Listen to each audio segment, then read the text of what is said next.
I've always thought of my favorite movies as my dear friends. I turn on my TV or look at my DVDs, and my movies smile at me in a welcoming way. They ask me what I need today. More than any other movie, I like to keep company with The Ghost and Mrs. Muir, tonight's film. The ghost is Rex Harrison, a sea captain who haunts his former house because he wants to be alone. Mrs. Muir, Jean Tierney, is a young widow and mother who invades the ghost's space and refuses to be frightened away. And of course, they fall in love. Cloaked as a turn-of-the-century ghost story, the relationships would have been viscerally familiar to 1947 audiences. A woman longs for the ghost she loves but can never have. The ghost loves Mrs. Muir but understands he must let her move on with life. World War II had ended just the year before The Ghost and Mrs. Muir was released.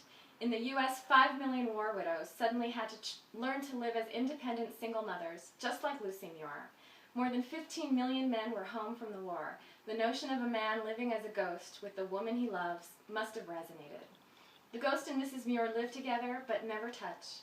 Their aching is palpable, and there is a strange sense of nostalgia for things that never were. Everyone must have felt that way in 1947. The Ghost and Mrs. Muir is a very special movie. It's romantic, sad, funny, moody, and magical. So please meet one of my oldest and dearest friends, 1947's The Ghost and Mrs. Muir.